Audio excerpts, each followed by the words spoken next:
This is the March 17th emergency called meeting of the Smoky Board of Directors. I'm calling the public call-in number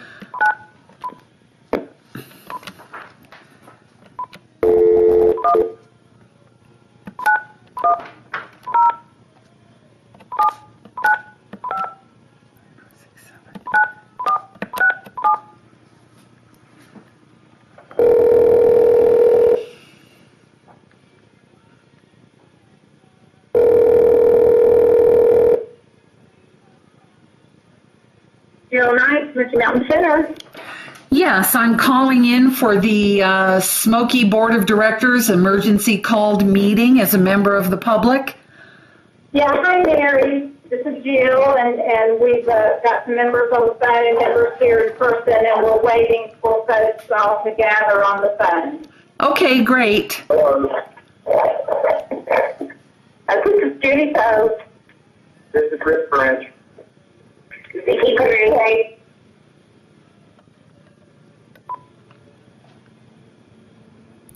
Okay, that was Rick and Vicki. Who else joined?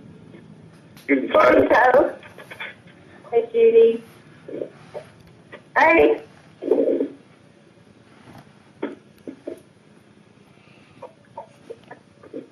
Have we got enough to get started, or you want to wait out here a minute? Brian. Hey, Brian. Hey. Let me check to see. Folks who indicated. Billy Kennedy said he would be able to participate. And Vicki, are you on? Yep. Okay. And let's see who else. Maybe. And Carolyn's on? Yes. Okay, I think that's all I heard from that could. Dr. Hicks is at a meeting that he was hoping he was going to be out and might be able to join before 4. This is Billy. I just got on. Hi, Billy, and Mary Short is joining. Okay. Are we ready to get started? Is Tracy on? Yes, I am. Okay, thank you. Tracy, are we ready to go? Yes, sir. Okay. Well, I'll call the meeting to order. Has everybody got a copy of the agenda? And have you had a chance to review it? If so, we need approval of the agenda and then has been emailed to each one of you. So, Seconded. who was the second? Who was Got that, Jill? Yeah, who was the second? Ira? Thank you. All in favor, say aye. Aye. Aye. You opposed? Okay. Okay. All right, Brian, call on you for the notification of the DHHS amount. Okay. Is this going to be an open session or closed session? This part is open. Brian.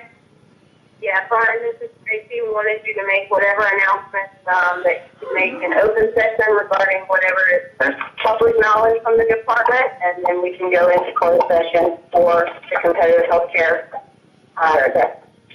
Well, it's, we had a meeting today. I think everybody understood it today, both with the leadership of the Health and Human Services committees this morning, and then this afternoon with Secretary Frazier. Went on for some 3 hours, and the sensitivity is an embargoed press release that he did allow us to share with our boards privately in advance of it being released to the media. So I'm trying to respect the request from the Secretary's office. But I will continue on with what was discussed, and again, I would just out of courtesy to the Secretary and their request for the embargo of the information until I believe 5 p.m. it will be released to the media. He asked for our cooperation around that. So what I'm going to do is to just make it really simple. I will read to you a letter, and when I get off the phone, I can send this to each of you via email. I'm just sitting here at the legislative office building right now, using my phone, so I can send it out to you once we finish. One of the documents I just got about 5 minutes ago, so we're pretty much doing this on the fly. So here is a letter that will be part of the press packet that is dated today, and it states as follows.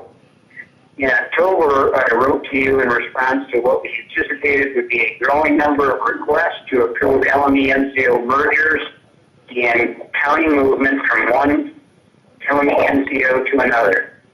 In that letter attached, I described that we would not be acting on requests at that time, but fully expected to begin doing so in early summer 2016. The reason for this was to invest the time needed to put a foundation in place. This foundation includes, and there are 1, 2, 3, 4, 5 bullets. Vision for Medicaid reform, parentheses, submitted to the General Assembly on March 1st, close parentheses, vision for integration of behavioral physical health, parentheses, submitted to the General Assembly on March 1st.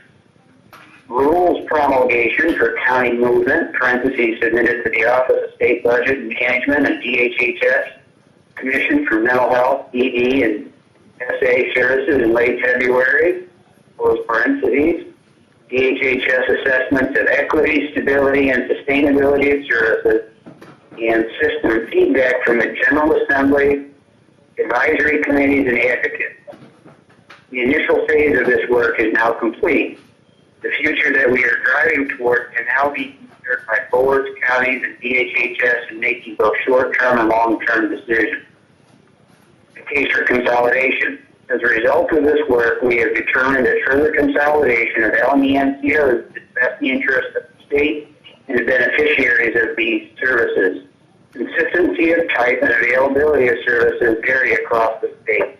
Consolidation will improve consistency, decrease administrative burden on providers, offering services to more than one LME-MCO, and result in better coordination of care for individuals temporarily placed out of current catchment areas such as foster care children.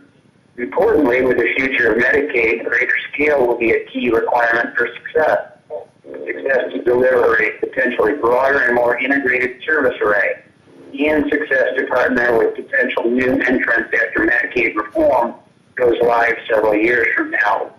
Therefore, further consolidation is required to protect and advance LME-MCO long-term viability. In summary, further consolidation will improve quality of services, accessibility, accountability, and long-term sustainability. The pathway for consolidation. We recognize and are sensitive to the impact of this decision on beneficiaries, counties, LME-MCO boards, and management teams.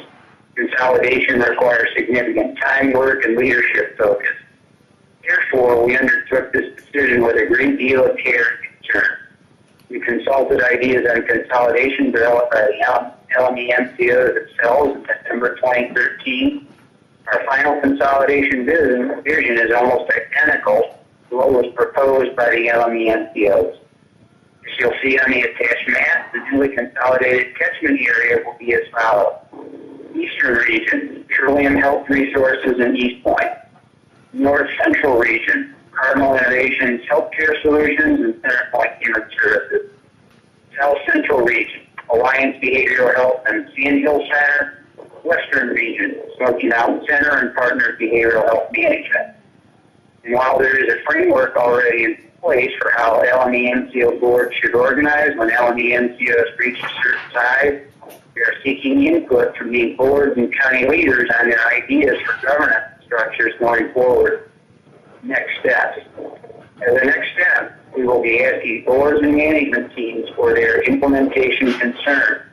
And later in the summer, we will be asking for implementation plans and timelines. Our department will be in close contact with boards and management teams throughout this process. Given that consolidation planning and governance considerations will require the entire focus of the boards in affected counties, and given that rules for county movement are still in process, request for county disengagement will be on hold as our draft rules work their way through the approval process. In support of these and any other board level needs or concerns, I will make myself personally available to board chairs and CEOs in situations where agreements are hard to reach. We encourage you to reach out with your thoughts and questions as we move forward in this direction. Thank you, Frazier. I can also now read to you the press release.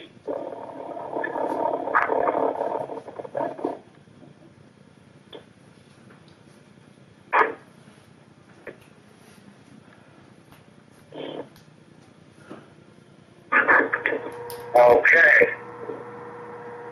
It says, State announces mini-specialty health service regions. Agencies to merge to provide behavioral health, intellectual and developmental disability, and substance use services.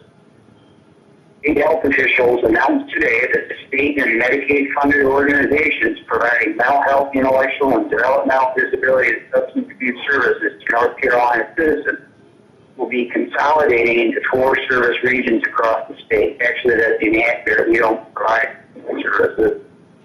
Further consolidation will improve quality of services, accessibility, accountability, and long-term sustainability. The newly consolidated service areas are Eastern Region, East Point, and Trillium Health Resources will be merging. North Central Region, Centerpoint Human Services and Cardinal Innovations Healthcare Solutions will be merging. South Central Region, Sand Hill Center and Alliance Behavioral Healthcare will be merging. Western Region, Partners Behavioral Health Management and Smoky Mountain LME MCO will be merging. Quote, I'm a strong believer in LME MCO, said Rick Brazier, Secretary of the Department of Health and Human Services. This population deserves dedicated management. Quote, continues, when we implement Medicaid reform, we need strong LME MCOs ready to be part of it.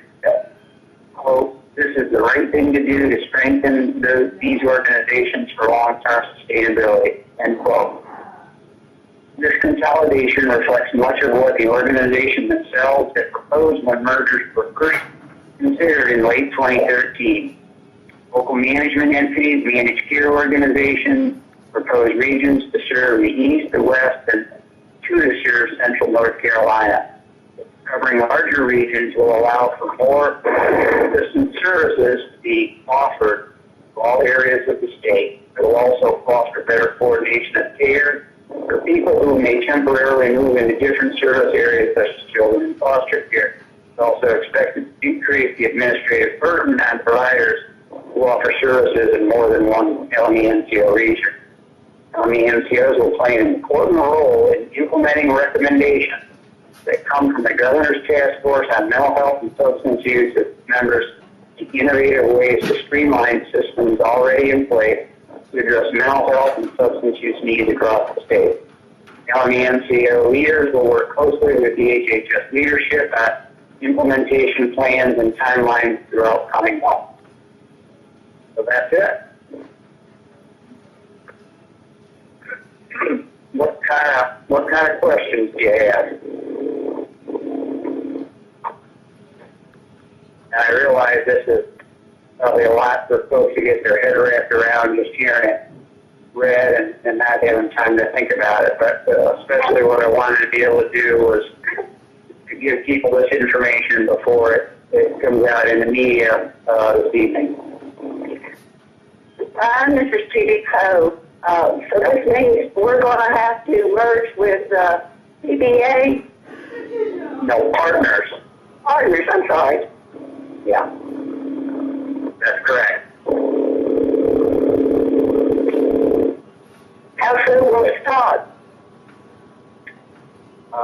They asked us to begin the process immediately and have left it to us to develop the timelines that would be associated with being able to successfully undertake that.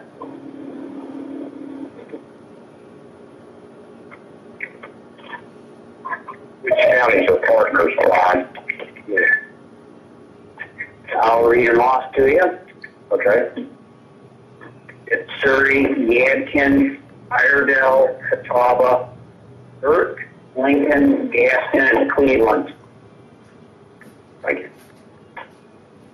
So that's 1, 2, 3, 4, 5, 6, 7, 8. So we would be 8 and 23, 31 counties. Okay. Any other questions? No, This is Judy Johansson. Go ahead. Well, this is Judy Johansson. I'm sorry, I just tagged on and I heard is it a mandated commercial partners? Well, it's very interesting.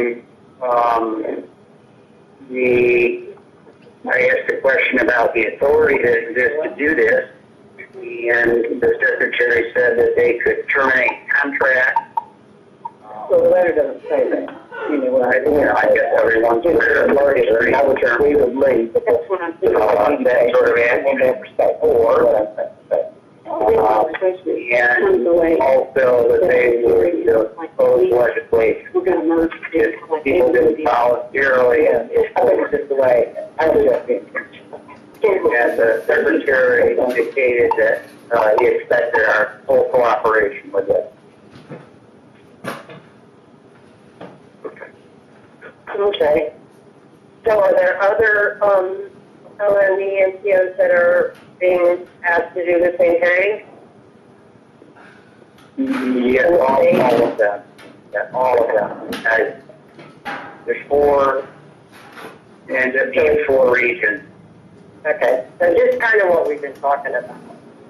Mm-hmm. Okay. So does that catch me up? Sorry? Does that catch me up? I missed the It first does, part of the it call. does, Thank yeah. you. Thank you. Thank you. Brian or Rick, have you had any conversations with your equivalent people with Partners Behavioral? Well, Brett was at the same meeting I was at today. And I did have a private meeting with he and I and, about 8 people from the department to just talk about, what were some of the concerns we had. And I've been very consistent in one area in particular that to do this needed to be for a reason. And that reason should be expressly and explicitly articulated on behalf of the department, and that the expectation, and this came up in the meeting this morning with the legislator, that would be reflected in the waiver application.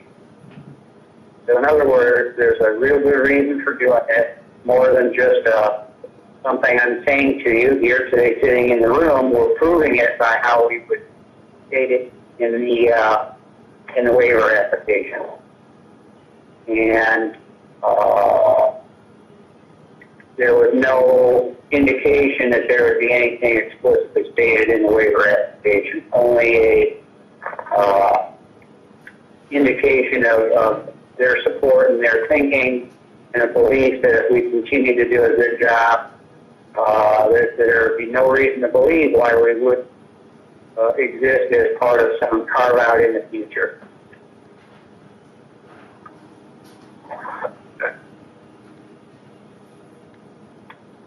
Are there other questions?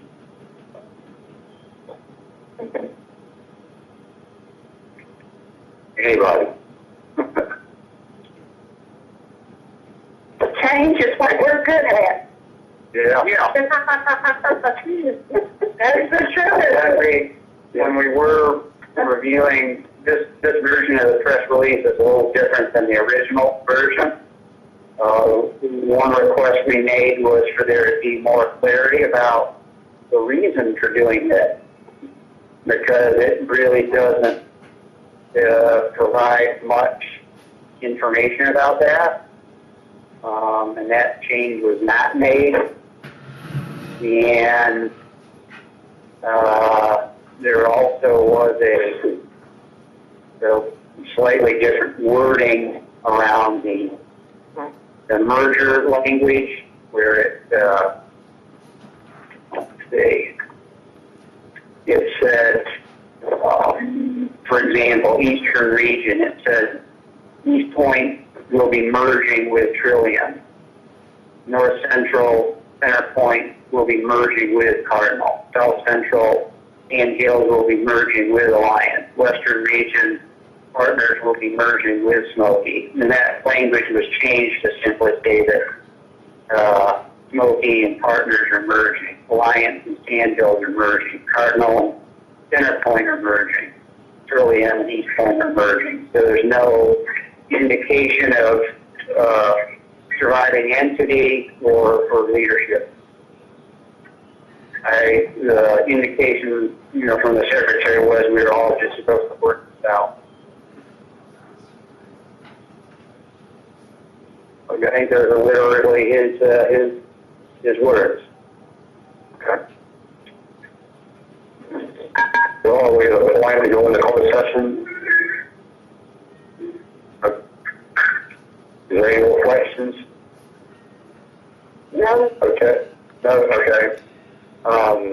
Okay. At this time, we need to have a closed session pursuant to North Carolina General Statute 143-318-11A1 in order to prevent disclosure of competitive health care information that is privileged or confidential pursuant to North Carolina General Statute 122C through 126.1 or not considered a public record within the meaning of Chapter 132 of the General Statutes, and to consult with attorneys pursuant to North Carolina General Statute 143-318.11A3.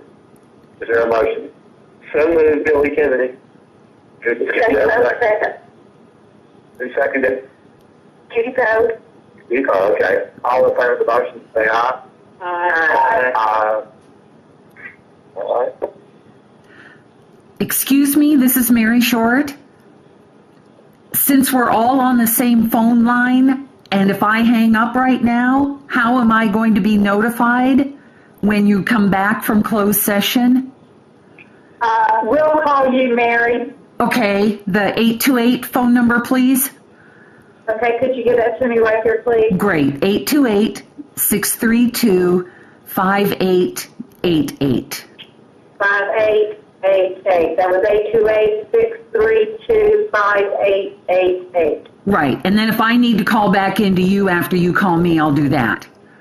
Okay, I can call you. That's no problem at all. All right, thank you. Bye-bye, I'm hanging up. Bye.